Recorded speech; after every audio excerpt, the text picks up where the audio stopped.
And so she goes back a little bewildered, but in her course she knows, and she is at peace in her heart.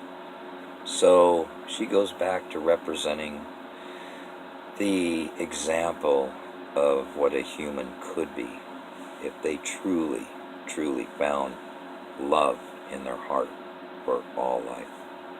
And what a beautiful and warm, inviting, nurturing, and eternal feeling this truly is. So now the devil sees this and he absolutely loses it. I mean, he loses it. He just completely head over heels, melted heart syndrome is now fell in love with her. He's no longer just enamored by her. He has now fallen head over heels. It's over. He is as done as a Thanksgiving turkey. So she sees him now, and he approaches her, but she can't have anything to do with him because he's still not pure, and he never will be. Satan will never be pure. He is cast from heaven eternally to control and be a god of his own kingdom, however minute that might be. And so Satan is distraught. Oh, is he angry? Ooh! And the reign of destruction continues. Now,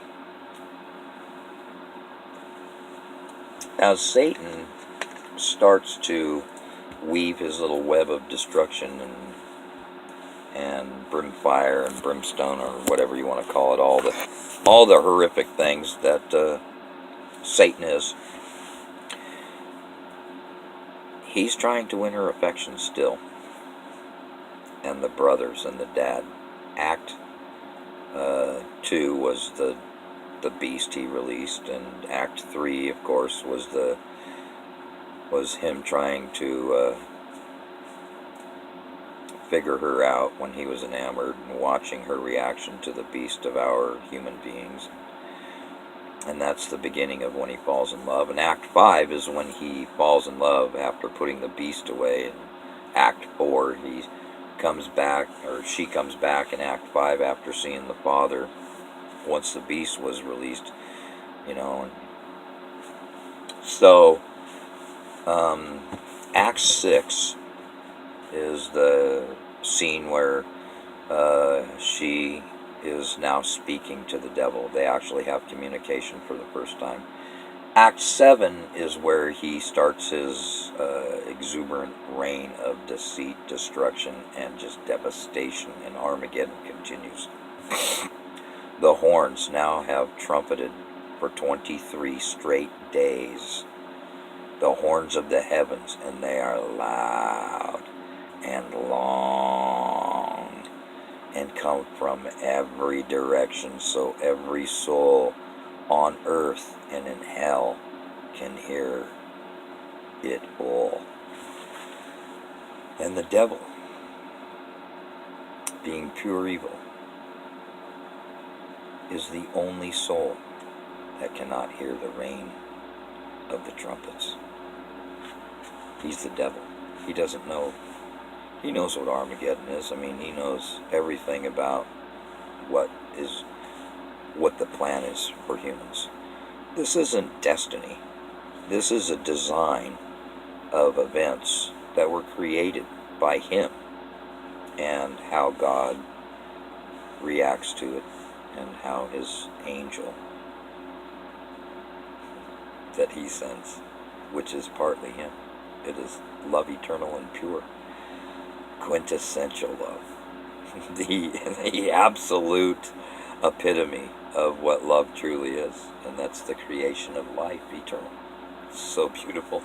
So she, in this radiant beauty of hers, that is absolutely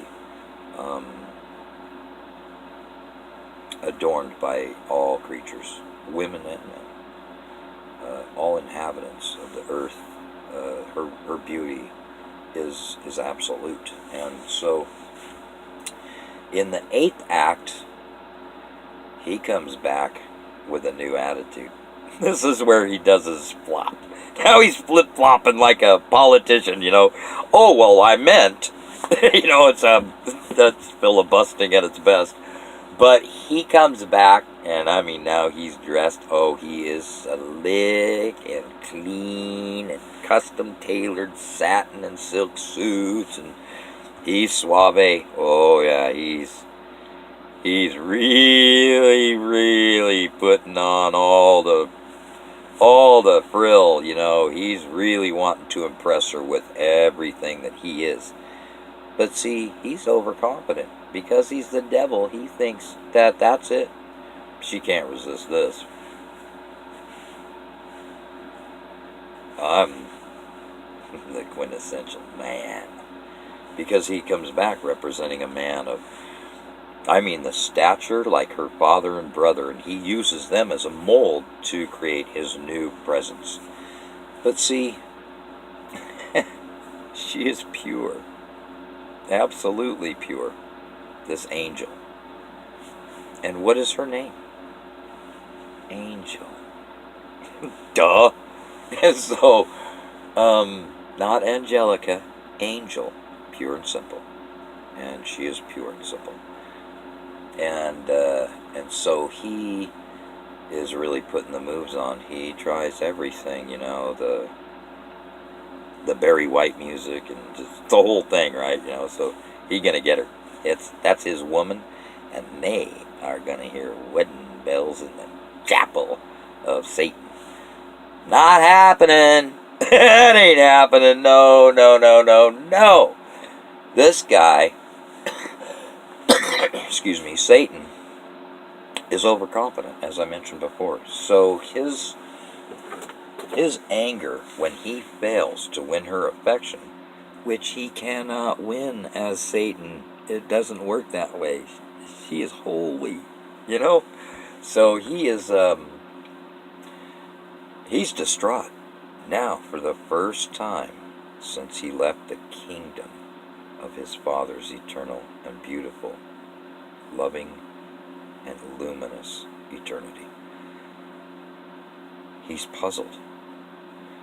And he goes to the Father for advice. He hadn't been there in nearly 1 trillion years. He never thought he would ever see the Father again. But he humbles himself before the Father. And the Father welcomes him with open arms, as he always does. What is the Father? He's love essential. He's the quintessential purity of love that all other creation is created from. So, at the core of love, you will find God. And so, he says, Father, I know I am not welcome in your kingdom, and I ask for your sympathy. I am uncertain of my life, and questions that I have never pondered before are now on my mind and are eating away at my spirit. You see, Father, I have fallen in love with a woman, a human woman. Me? I'm the devil. I can have any woman I want. I just go take one. How is it I can't touch her? We have seen and spoke to each other. And when she told me that I could not, that she could not be mine, I said, look, you don't have a choice. And she says, I am aware of that. I could never have you. The Father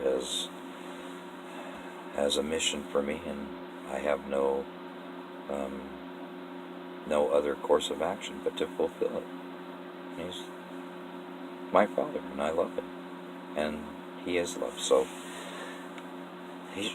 she really threw a wrench in him when that happened, because He's the devil. He's been in pain and malice and agony for eternity, so he doesn't even remember what love is. He's fallen so far from the Father. Oh, I mean, just, it's like the eternal toothache from hell, right? So, he is hell. So, the Father tells him, you can't win her affection because of the evil you are. And I am truly sorry, my son, but you must go back to your kingdom and rule your people in whatever fashion you see fit. I gave it to you, eternal, and I am not here to take it away. It gives me great pain, and I am heartbroken by the devastation of the souls of humanity. They were my favorite, Satan, and I let you reign over them. And some chose to follow you, my son. And I wanted more for them, but I gave them the freedom of choice.